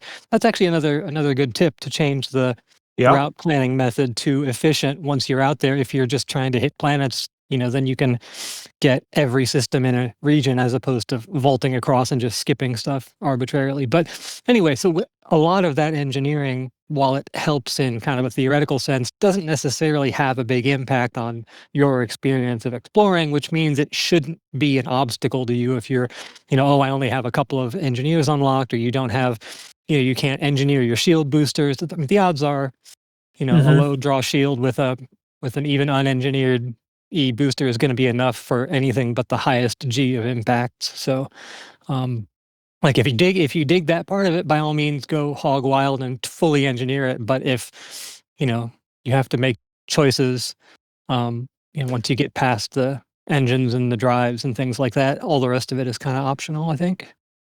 Yeah, and never underestimate the power of never underestimate the power of undersizing a module. I mean, it's one of those things where, I'll play around on Coriolis, or I'll play around on EDC and try to decide, do I want to do the 4A versus the 5D power plant, et cetera, and just figure out what sort of that power to mass ratio is and things like that. And for some of those modules, I mean, that can work really good. I mean, you're stuck. You have to have a, whatever size life support you have, and then you have to pick A through E, which D is the lightest. But for like power distributor, you really don't want to underpower your power distributor too much, because when you're flying around and things like that, you don't get the good boosts and things like that. But you can undersize your power distributor a little bit with engineering and not really miss it. But for like the jump Akonda, it's like you put in like a size 3 power distributor, something stupid like that, and it's like, yeah, the ship flies it completely anemically, and you're going to be miserable. So, because I did that with my Phantom, where when my first distributor, was too small, and I was like, nope, upsizing it, and I lost a few light years, but whatever, because you still want to be able to fly the ship and have it be fun to fly. Exactly. I did my first exploration in an S Explorer with 20 light years range, and I flew out to the Carina Nebula and back. So min-maxing is not necessary unless you're like just right into the engineering and stuff. There's one spot where some of that finesse does come in handy though, and that's if you're flying less meta kind of ships, like you want to engineer it to get as close to something like the Dolphin's thermal performance when scooping and jumping. So that you can just spend the afternoon flying instead of having to stop every third jump to cool down a little bit or something like that. So in some of those cases, you might want to make sure that your power plant is especially efficient and your FSD is especially cool. But in a lot of ships that are more intended for exploring, that isn't even really necessary. Nice. But if you're traveling in a Type 9, you're going to need to do some serious engineering to get anywhere. Wait, who's coming in a freaking T9? Nobody. You are. I'm flying one around Nobody, trying to hopefully. find an SBO for it right now. That's the only reason I'm I've literally never flown a T9. I went straight to the T10. You're missing out. The Space Cow's pretty rad. I'll take your word for it. I love my T10. Yeah, I think Borkt is parking his T9 and of his alt account on my fleet carrier. Nice. I love it. So I'm a new player, and I've heard about this Guardian frame shift drive booster, but boy, I just don't think it's worth the time. Change my mind. That's correct. Let's move on. Okay. Especially now. Yeah, I suppose that's true. The the Guardian frameshift drive booster unlock is the only Guardian module unlock that everybody should absolutely do, no matter what you think. It's true. And the rest of them are extremely optional, but that one's really important. Yep. Absolutely. It is 100% fun to agree with get. Ask us, I guess, but you get to go to Guardian sites and you get to do some things and fly around, and you get rewarded by being able to unlock this thing. And then once you buy them, they come in size 1 through 5, and they just add a flat number of light years to your jump range, as long as they're powered. And it's a good deal. It's a good deal. The size 5 one adds like 10.2 light years or something like that. It's it's great. It's 10.5. I have a size 5 one on my Scout. And it can be tough to put a good use to a size 5 slot too. It's the fact that there's a size 5. I have a size 5 booster in my Cobra 5 right now. Nice. And that's a massive booster to put in a little ship like this. It's using 12% of my power plant, but it's worth it because my Cobra 5 jumps like very, very well and is combat ready, and I just have this little guy in there. What's your range on that little guy? I have to know now. Oh, on my let's see, hold on. I like that ship so much. 53 to 57, depending on cargo. I've got 32 tons of cargo on here, so yeah. I'd say that's getting the job done. Yeah, and I mean, it's like I said, it's a combat loadout. It's not a super heavy combat loadout, but it's I did a carrier assault with it with this build, stronghold carrier assault, and I didn't die. So nice. That is awesome. You don't need one of those in order to achieve a 40 light year jump in the ships we're talking about, right? Oh yeah, 100%. But it's helpful. It's helpful. It'll make you have to lightweight the ship a lot less, and I do think it's a very fun thing to go do in the game. So it is, and once you've done it, like you hand in your mats at a tech broker, and then you can buy whatever ones you want. It's not one of those ones where you have to keep getting mats for. Yep. Yeah.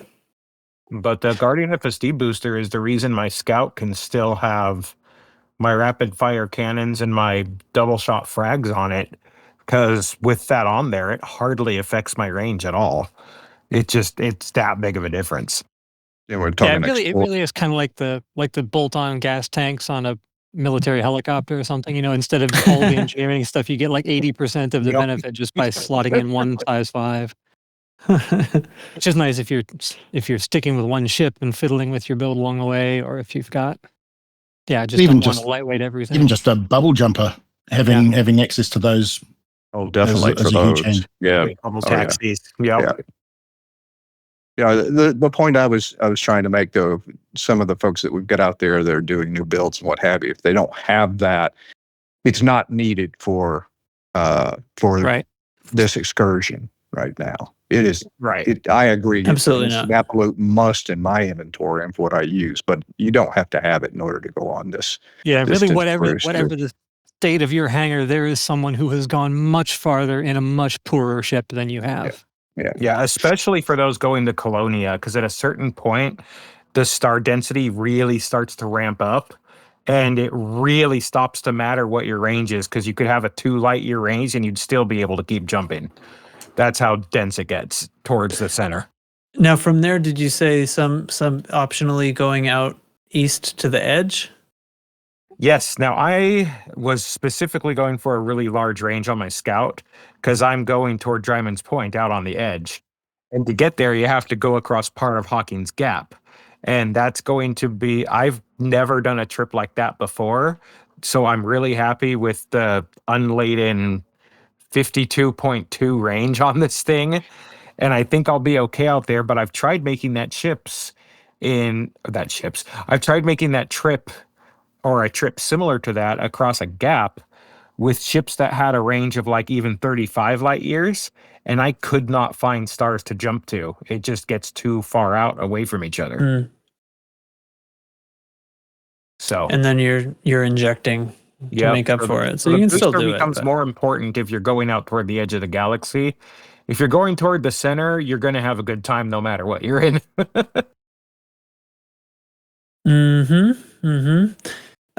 There, for those going to Colonia, there are engineers in Colonia. There are 4 of them. Yep. It kind of works a little differently. Well, there's on foot engineers out there too, but that doesn't really matter. But with the ship engineers, since they can pin blueprints, it is handy to add those engineers to your roster of unlocked engineers because you can pin a blueprint at each one. They can do some things that you would, get some overlap, get some extra blueprints pinned, which is very convenient. Out there, it works a little differently. They're not like, Brew Tarkin is the lasers guy. It's more like everybody does a little more because there's only 4 of them that have to cover everything. However, that is the engineer who does shield cell banks. The only one in the entire galaxy that will go up to grade 4 on shield cell banks. If you're only in the bubble, you can only bring them up to grade 3. So if you care about such things, then while you're out there, take the time to unlock the engineers and pin that shield cell bank blueprint at grade 4. Yeah. And also grade 5 life support.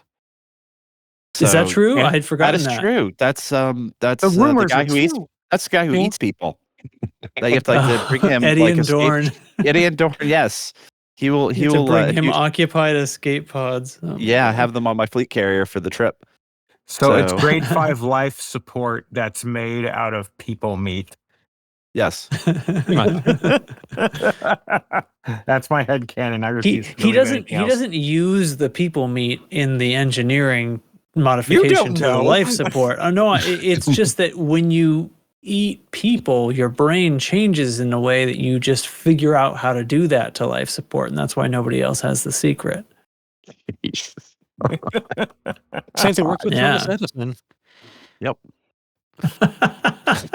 But you need osmium, you need progenitor cells, you need occupied escape pods, and then you need some bounties and you get the bounties there. And a Vitamix blender. Yeah.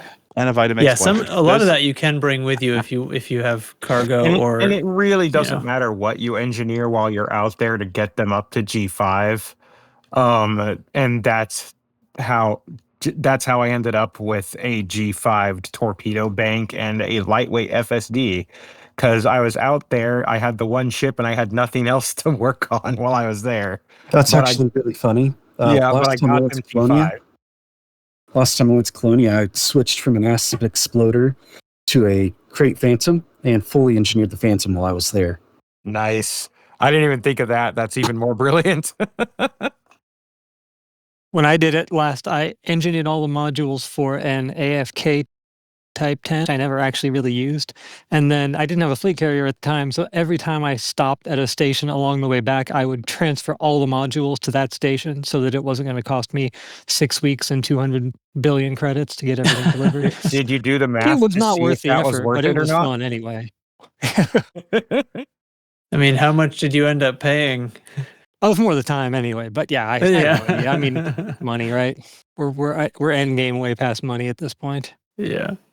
See, Indigo is so meta about this. He engineered a AFK T10 and then leaves it AFK out there. Right, exactly. He thought that's what it meant. I do. Well, I do still have a couple ships out there that I have every intention of picking up along the way, because I haven't. Like, I have a Corvette and a Crate and a Beluga, I think, that have been parked in Colonia for 2 years. How thick do you think the dust layer is in them? There better not be any. Their vacuum is. There's records sitting on top. They stopped vacuuming them a long time ago, man. So I had a question that's kind of exploring adjacent in a sense, just because we tend to do it to see the sites. I'm wondering if anybody here fiddles with the configuration of the graphic settings. I know there are some parameters for the number of stars that it'll display in the skybox, the number of nebulas, things like that. I've occasionally seen people on the Reddit forums talking about, wow, my skies never looked that great. And they say, oh, go to something.txt and change this number to something else. But I've never fiddled with it. I wonder if any of you guys have. I have not fiddled with it either. And the thing that they're talking about in that is, yeah, it's like INI hacking kind of thing. I don't mean to say that like it's against terms of service or something, but it's right. Essentially like changing like texture size values in the I think the one that people seemed to get engine. the most mileage was setting the threshold for the number of nebulas that show up in the skybox, and then maybe also the stars. But I think the pretty painterly effects that you get from the nebulas are what people were mostly after. Well, recently we've had the update here that I mean, I don't know how long I should. Yeah. That's right. They kind of changed the brightness and stuff of things, so the dust and stuff of the galaxy is tremendously more visible than it used to be to begin with. Anyway. I like it. I don't know. Yeah, editing files like that wouldn't be my style. Yeah, right. Yeah, it's like one of those all things. The shader hacking stuff that people do too to try and get some particular visual effect. It seems like a nightmare. Without disrespect to anybody who messes with the ED HUD mod and stuff, like I did sort of when that first came around, I did try it, and boy, I don't know. Like I had a pretty solid computer at the time, and 10% ish performance hit from running that thing. I don't know why anybody could. I don't know why anybody could handle it. Maybe it's gotten a little better since then, and I certainly have people have upgraded computers, but it's definitely not. It's definitely not a performance hit, you know. But it's also like playing flat screen versus VR and stuff. Obviously, I have different thresholds for what I'm willing to tolerate. It's also one of those things performance hits. Editing INI files is always one of those things, especially in a live service game like this, that it works great right up until it doesn't, and then suddenly your game's crashing and you don't know why or something like that. Right, or the new update comes out and it takes you 2 days before you can get it to work properly. Exactly. Yeah, there's a big difference between doing this to Skyrim to make it show a longer view distance because my computer's stronger than it was back then or something compared to, well, this game's so many years old, I should be able to do the same thing, but it's a multiplayer game, and I don't know, it's just a little different, isn't it? Well, if none of us have tried it, maybe I'll do a couple experiments while we're out there in the black. See if we get some extra pretty screenshots. Oh, I'm sure there will be some. I'm counting on it.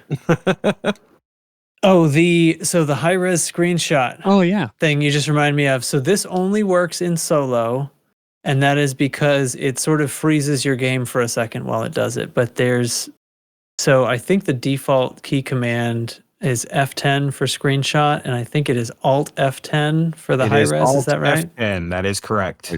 Yeah, so if you're in solo, and only if you're in solo, because you can't be interacting with other people because of the way it does this, if you push Alt F10, it will sort of freeze the game for a second, and then redraw your screen as if your settings were maxed, and you were playing on like a 4K screen, and take that screenshot, and then return you to where you were. So it's sort of, I've only done this a few times. You can see it pop through like 64 screenshots in the course of, a minute and a half or something like that. On a proper one, I'm sure it doesn't slow down that much, but mine, you can smell the processor once it starts rendering a full high-resolution screenshot, yeah. As I recall, I've only done this a couple of times, but as I recall, when I pushed it, it was kind of like maybe 2 or 3 seconds worth of sort of clicking and blinking, and then it was done. It's a lot of pixels. Yeah. Yeah. And I think it makes that adjustment, right? It changes like any setting you didn't have maxed, and then also throws the resolution up and stuff like that. But anyway, you get these beautiful things when you're done. It also puts them in a different folder than your normal screenshots folder. So if you can't find it later, like me the first time I took a high-res screenshot, and you're on Windows 10 or 11, it is located in your pictures under the Frontier Developments folder, and then Elite Dangerous, and then there's your high-res screenshots. So that's where the regular ones go, man. Right. That reminds me of another benefit. You just said the same folder. No, my regular ones go into my Steam folder. Then you're taking Steam screenshots then. If you push F10 to make the game take a screenshot, that is where it puts them, the folder you just listed. Oh, yeah, I've never done that. I use Steam or I take a high-def one. I don't use the in-between. Interesting. I was going to say another good exploring, especially use case for either EDMC with the right plugins or e-discovery. A few of them do it is to let them rename your screenshots so that when you take a screenshot, it has the system name and maybe the date in the file name, so that you don't have to try and remember where was I on this day. I took this incredible photograph and I can't quite figure out where it was. Instead, it'll say system name and body name in the file name, which can be very helpful. Plus, it skips over that whole ridiculous serialized screenshot file naming thing that the default uses. That's true. I have that. I think it converts them from BMPs to something else too, which is to handy. PNG. Yeah. So is the screenshot plugin for EDMC. Is this the one you're talking about? There's probably more than one. Yeah, I know there are other other plugins to can. it. Yeah. I think this was written by LCU No Fool Like One. I think this plugin was. I think you're right. Anyway, you can find it out there. But the EDMC screenshot plugin, it's great. Tell it what directory. You can have it delete the original. You can have it a few options for grouping them. You can have it automatically take a screenshot when you scan a Thargoid. There's just a tick box for that. That's and then cool. just to tell it like the file naming convention. Yeah, it's clever, which I very much prefer because BMP is so stupid. The file's enormous too when it's a BMP. Yeah. Anyway. What else, guys? Oh, shoot. That is all I got for exploration tips. If you want to see my personal build on my Scout, I've linked it in the outfitting channel on our Discord. I will ping Grover, and as soon as he is able, see if he can link the build to his Explorer as well, so you guys can compare and figure out what you want to do with your ship. And there you go. I have one last little low-tech. This kind of extends across all of Elite Dangerous, but especially for exploration stuff. And that is write things down. Have like a notebook or a spreadsheet or something. And if you find something cool, jot it down because it comes in handy later when you realize, that's just shoot, a life tip. Yeah, that too. But I've found plenty of things and then would have lost them again if I had jotted down the name somewhere. Same.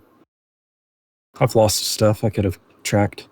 And that's what happened with the green gas giant out in the middle of nowhere, right? Somebody they had to took a rediscover screenshot, it. lost it, and then had no idea how to get back there. If only there was like a name in like the screenshots right folder.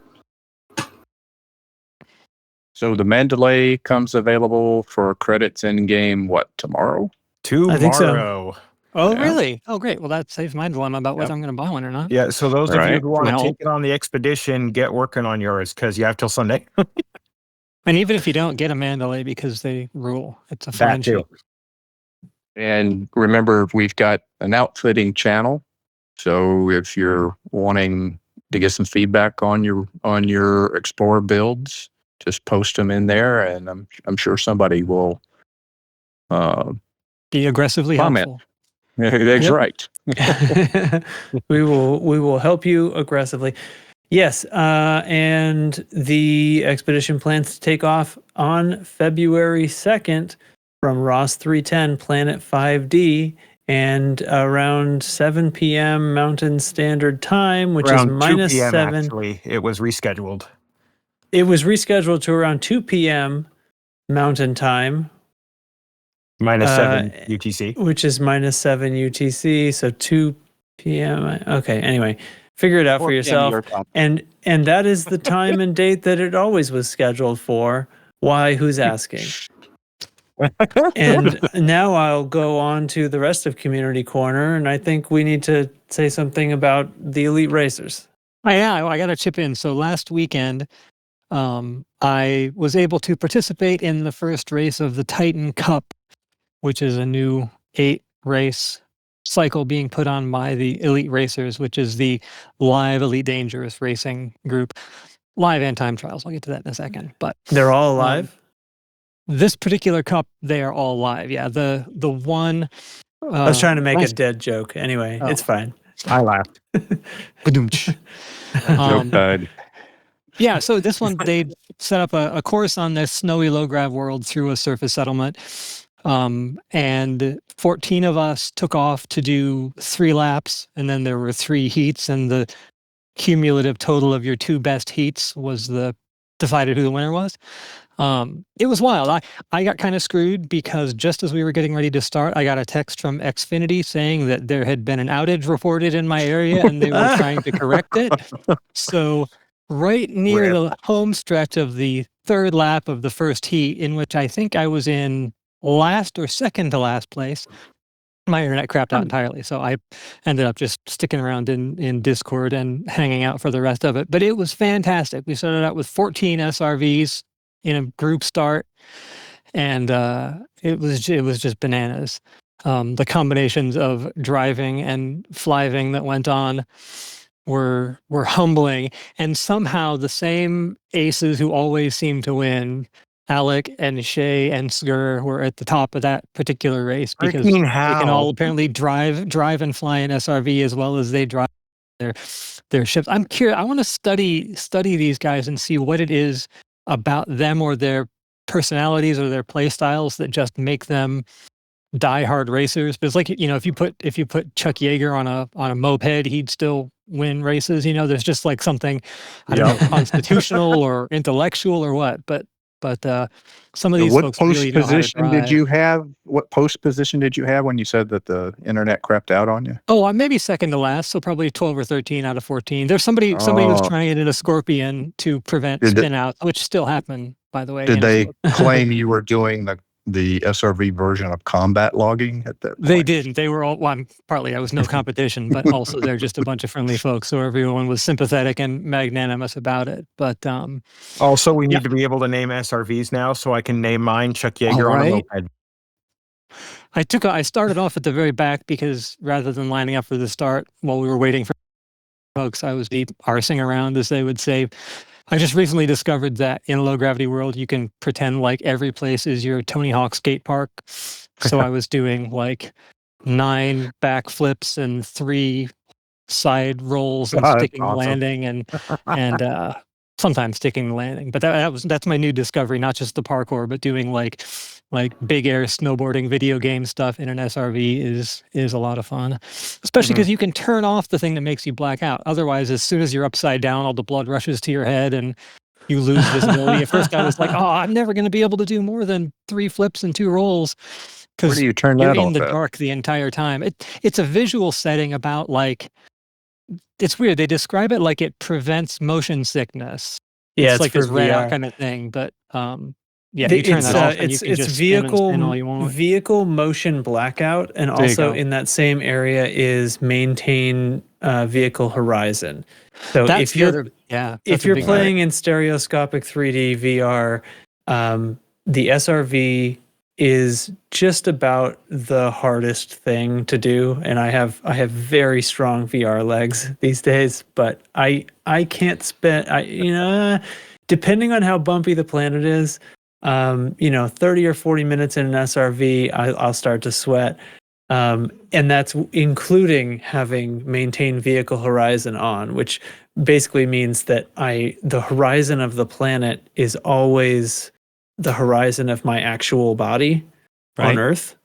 So if I'm going up a hill, I need to look way, way up. Right, it's not going to follow with my seat, which makes it a lot easier to take because it's the ship. Basically, the SRV moves around me, but my view doesn't change. That helps significantly. The motion blackout. Like if you start to tumble, it'll your visual will just go black, and that's to save you again.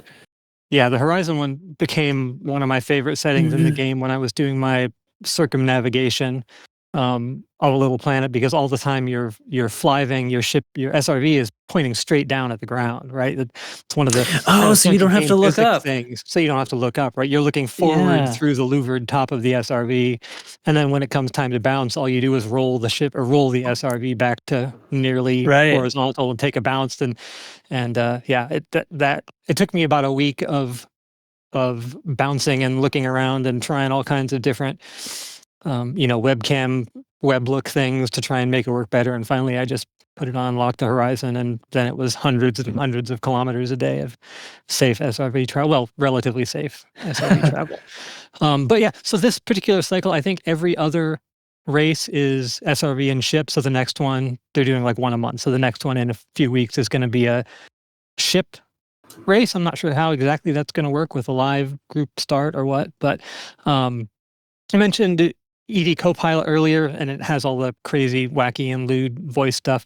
One of the other things that it has is a time trial setup. It lets you designate time trial landmarks and share them with other players. So a big part of the kind of in-between event races activity that goes on in the Elite Racers Discord involves people showing off and posting their new locations. I know Alec Turner set one up at every engineer's base. So if you have it installed and you go to visit an engineer, you can just find the nearest local time trial. And they're great. He's got a good eye for setting up a clever one. The radius for those points is like 4 meters. So people are still kind of trying to figure out how to use them for on foot, like parkour course kind of time. And the update, because it's reading from the journal, so it's like a second latency, which kind of kills you if you're trying ship-based landmark time trials. Not that people haven't tried and succeeded a bit, but it really, though, has turned the live and not live SRV racing circuit into just dramatically more than it was, 6 or 8 months ago. And a bunch of folks. It's the same Discord that's been there for years. It kind of went silent for a while, but just in the last year has really surged back to life. So if you're into racing SRVs or ships or hanging out live with people climbing up on top of buildings and doing ridiculous things with SRVs, it's a fun place to hang out. Wonderful. Yeah. And a lot of the credit goes to Commander Tobias von Brandt, who really just got a bug for live racing on the Buckyball Discord, and by force of will and collaboration with some other Buckyballers and others, really brought the live racing element back, which is great. Maybe one of these days we'll actually get the gates that they put in the tutorial that everyone sees once and then never sees again and thinks, hey, it'd be great if we had some of that, but who knows what the colonization release will include. I'm certainly hoping for some little sneaky updates like that, but even without, I suspect some of those colony construction zones are going to be very handy and entertaining little racetrack elements or skate parks. All the one that's got a bunch of stacked shipping containers. Right. I can absolutely see pogoing from one to another on an SRV, and yeah, it should be a good time. Plus, being able to put either one of those or an actual settlement anywhere means you can at least theoretically pick some place with weird and exotic scenery, at least as much as there is in Odyssey, and build a race around it, or who knows. Yes, exactly. Right. Okay. All right. Well, that was it. That sure was an episode, everybody. One of all time. Has anybody drank anything really good recently? Drank anything? Yeah. I work at a liquor store now. Yeah? I had some good scotch the other day, a 12-year-old Glengoyna. Very, very tasty. I sold a whole bunch of that today. I got some Huber Farms blackberry whiskey that's very flavor forward and just tremendous. It's super good. If you put it in lemonade, the whiskey is gone. It's just blackberry lemonade. And it's scary. Dangerous. That sounds dangerous. I put like a shot and a half in a can of Coke, and I could taste the whiskey for like a half the glass. That second half of the glass just went down so good as blackberry Coke. And I got it for $21 plus tax. It's a solid buy. Got it for my birthday. Very happy. Nice. All right. Sure this. Excellent. Okay. All right. And with that, we're going to say thanks for listening, and happy expeditions will be had, I guess, this coming weekend. Yep. This coming Sunday. All right. Buckle up, everybody. Mandalay goes on sale tomorrow, as far as I know, unless they're changing something. Get it. Outfit it. Get ready. All right. Thanks, everyone, for joining me. Thanks, Baromir and Blooming Wind and Grover Kiwi and Lark Shadow and Indigo and NL Hate and Oblivious. And everyone in the audience. Brought to you by viewers like you. Indeed. And yeah, that's what it is. Thanks, everybody. Until next week. Bye-bye. Bye-bye. Bye-bye. Okay.